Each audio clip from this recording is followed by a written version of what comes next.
guys, and welcome back to my channel. My name is Allie and welcome to Tips with Mama Mott. So this channel is just for us to have real life conversations about parenthood, aka the best hood, and just talk about any tips, tricks, rants, and just things that we've learned on this parenthood journey. So let's hop into today's video.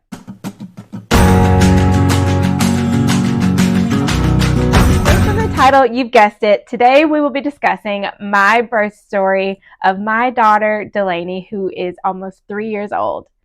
I wanted to tell this story because when I was pregnant with Delaney, I actually watched a lot of YouTube videos of other moms' birth stories, both positive and traumatic and things of that nature. So I just wanted to create this video to maybe help another mom out there so that you can hear another mom's experience in their first birth.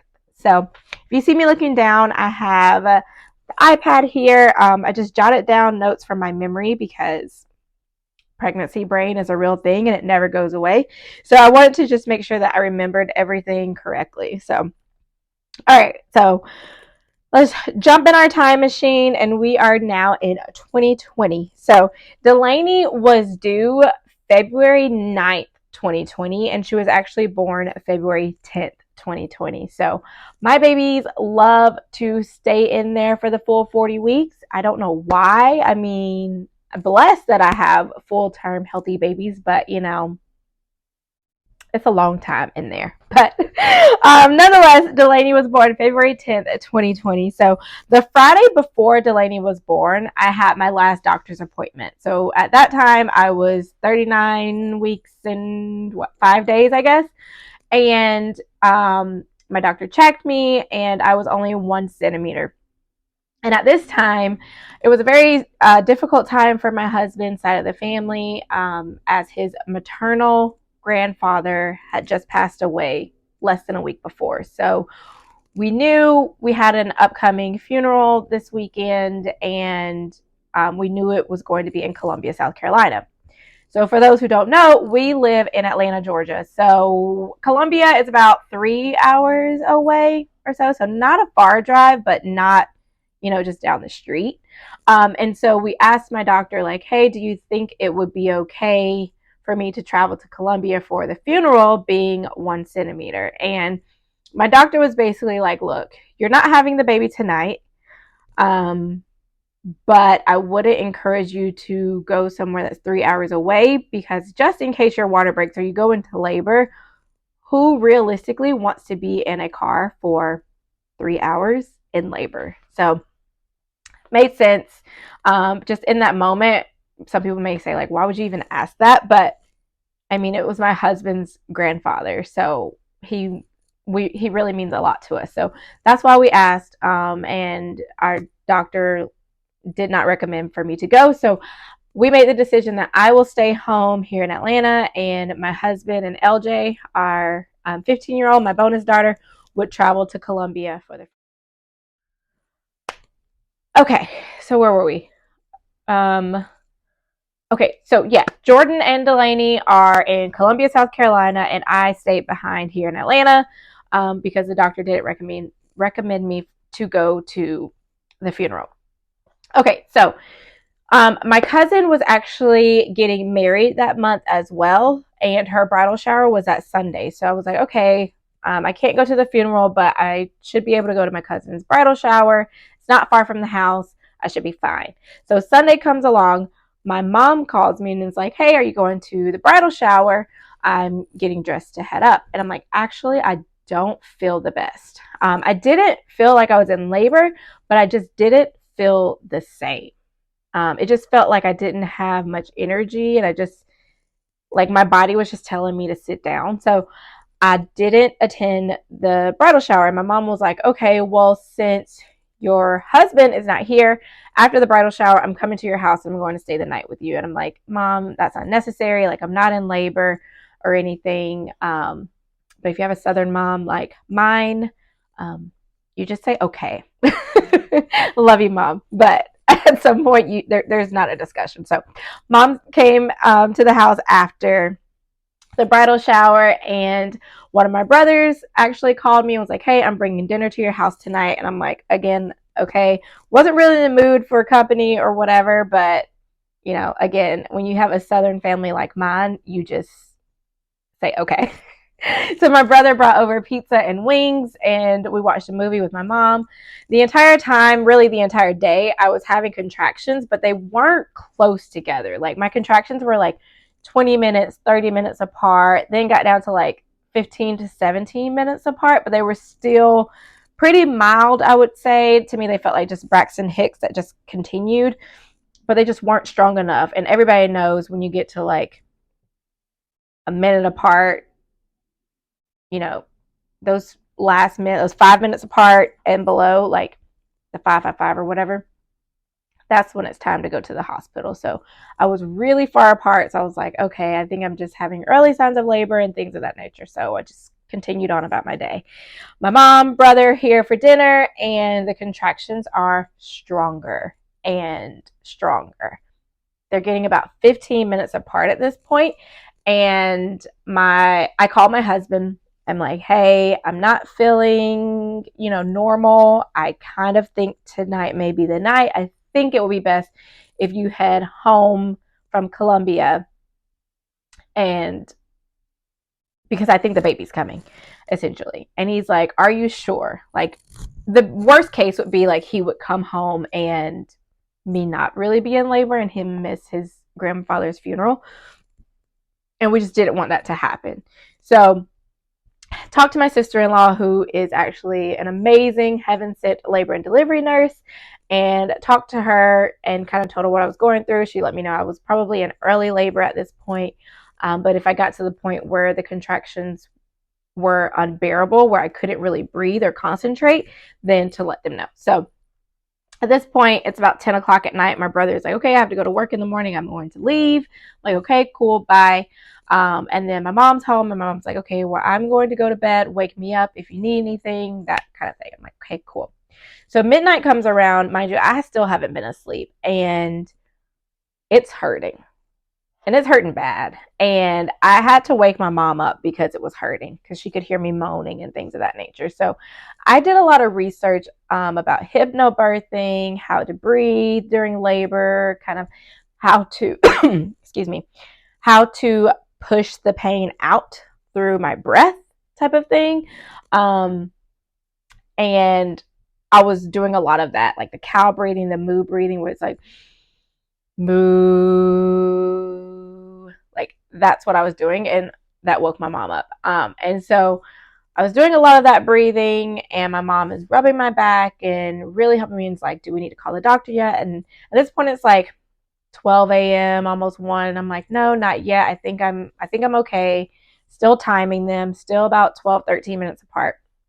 And so I'm texting my husband like, you need to come home. You need to head home. I'm sorry, but you need to head home. And he's like, okay, let me figure out what I'm going to do, blase, blase.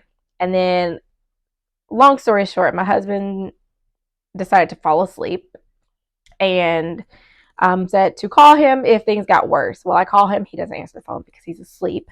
And so then he had to decide if he was either going to drive in the car 3 hours or hop on a plane, which would essentially take the same amount of time. So in the end, he decided to hop on a plane, but we'll get on that in a minute. So it's now almost 3 a.m. and I call the doctor on call, and she's basically like, okay, yes, you are in active labor. Let me call the hospital, let them know that you're on the way. I would recommend you to get to the hospital before 8 a.m. so you're not in rush hour traffic in Atlanta. If you know anything about Atlanta, you know we have terrible, terrible traffic, and it's just absurd. And so I was like, okay, mom, I'm going to try and make it maybe another hour, and then we're going to get in the car and we can head to the airport. I mean, not to the airport, to the hospital. And so then once we call the doctor and make the decision, like we're going to get ready to go to the hospital, I'm texting my husband, letting them know, like, hey, I'm going to head to the hospital, blah, blah, blah. So by the time I'm ready to go, my mom and I cannot find the car keys. Cannot find the car keys. We looked this house up and down, and I don't have a large house, guys. it took us 30 minutes to find the car keys. And I probably wasn't very much help because I was in active labor at this point, and I had to keep sitting down and keep breathing and like stopping and going and searching. And my mom is searching around my house, and my mom doesn't know my house from top to bottom. So, we're just looking for these keys. But finally found the keys after 30 minutes. They had fallen in the blanket basket, which don't know how that happened, but we finally found the keys. We head to the hospital, and we get to the hospital. I believe it was like 5:15 or so when I got to my room. And I was still feeling fine. When I say fine, like I was functioning, like I could breathe, I could speak. Did it hurt? Heck yeah. Hurt. But I was breathing. And so for me, I'm like, okay, if as long as I'm breathing, then I'm okay right now. Like I know it's going to get worse, and like I just don't want to get sent home. So I was trying to stay calm and breathe through all of the pain and everything. So by the time they get me into the room, my nurse comes in, they check me, and she goes, hold on, let me get my team lead and double check I did that right, because I'm a little newer, but I just want to make sure I checked you right. I'm like, okay, sure. And so then the, more tenured nurse comes in, and she checks me, and she's like, you're at a 7. And I'm like, what? And she's like, yeah, you're doing great. And I'm like, okay. And I'm like, pat myself on the back, like very proud of myself. But then my mind goes around the fact around like, okay, my husband is not here yet, and I am at a 7. So what are we going to do? And then so we did the talks about epidural. Do I want an epidural or not? Of course I said yes. And then this is something I did not know until this moment at the hospital. I did not know that in order to get your epidural, you have to get a certain amount of fluid, like via IV, in your body before you can actually get your epidural. Did not know that. And so by the time they hooked me up to that, got my fluid and everything, I didn't get my IV until after 7 a.m. Mind you, I got to the hospital around 5. So almost 2 hours later is when I got my actual epidural. When they checked me, like after I got my epidural, my doctor came in and checked me and broke my water at the same time, and I was at 9 centimeters.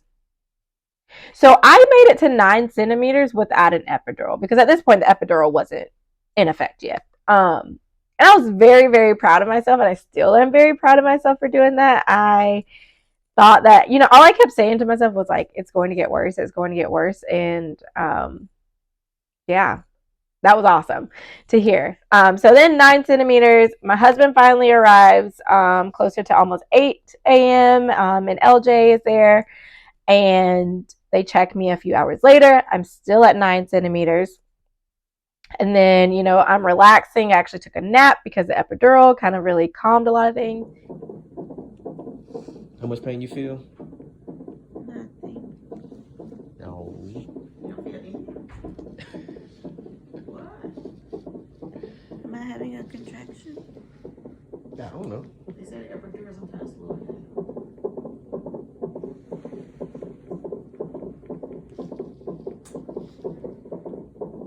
And then it may have calmed things a little bit too much, because Delaney was stuck at 9 centimeters for like 5 hours. And so it got to the point where my doctor was like, okay, she's stuck at this point, and we need to get things moving because it could become dangerous for the baby.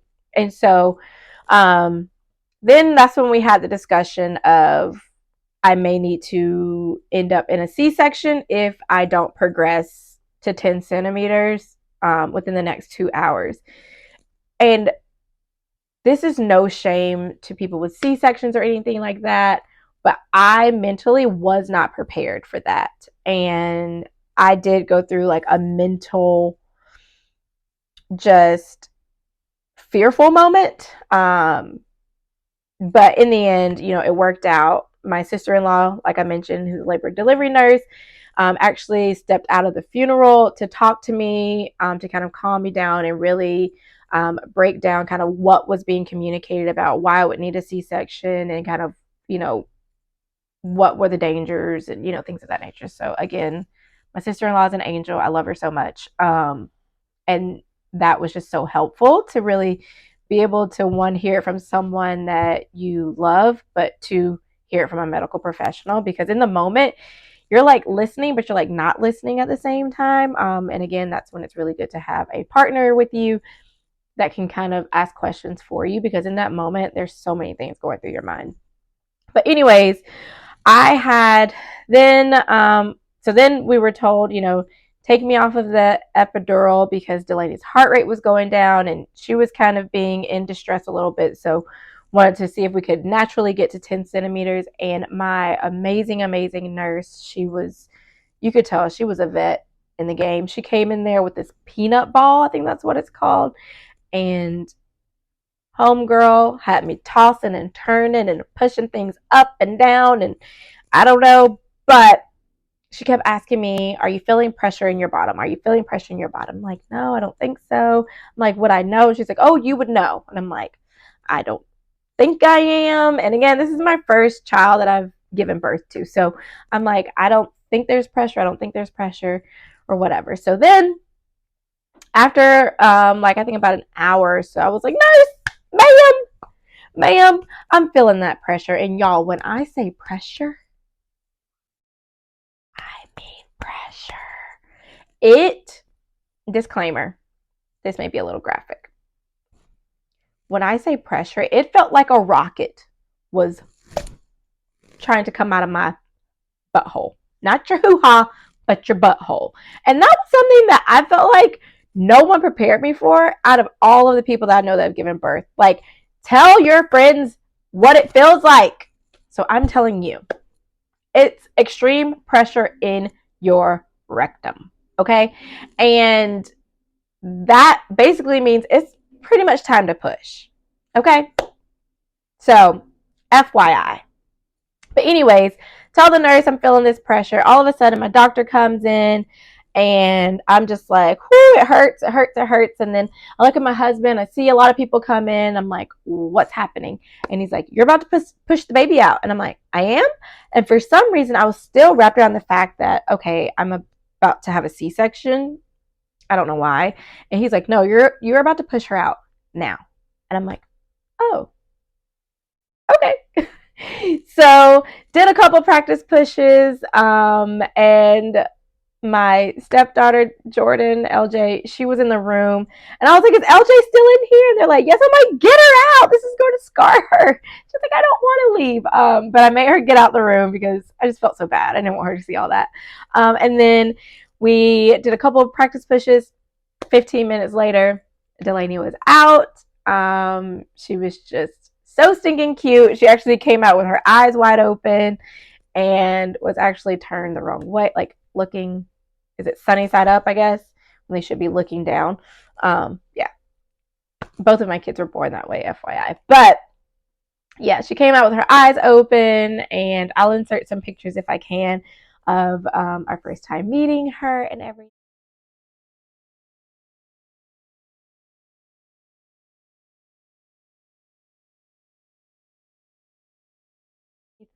But it was I would say a very positive experience. I would say my tips and tricks of it all would be to one, have your husband there, and try not to travel too far out when you're 9 months pregnant.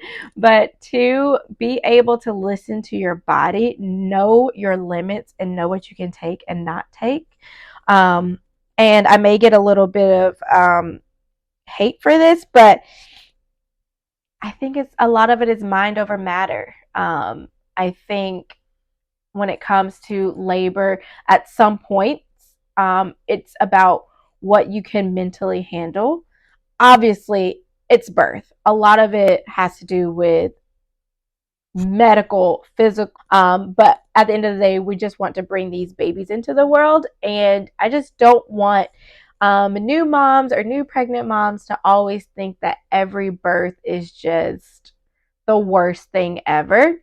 Is it the worst pain that you will ever feel in your entire life? More than likely, yes. But when I say how quickly that pain goes away when you hold that cute little baby, it is freakishly scary. Like, scary.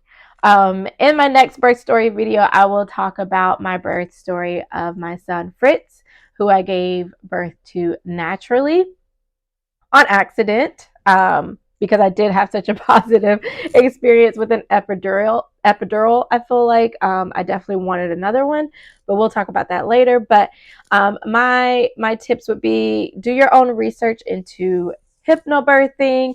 Again, like my previous video, movement, exercise, learn different breathing techniques, and be mentally ready for the challenge of the miracle that you're about to do. So, again, thank you guys so much for being here. That was my birth story of Delaney. Please like, comment, and subscribe. I love to hear if your birth experience was either traumatic or positive. Did you have an epidural? Did you not have an epidural?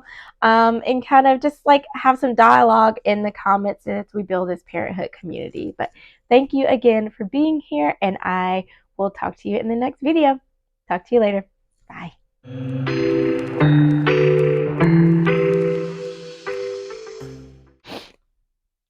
Would travel to Colombia for the funeral. Really, Otto?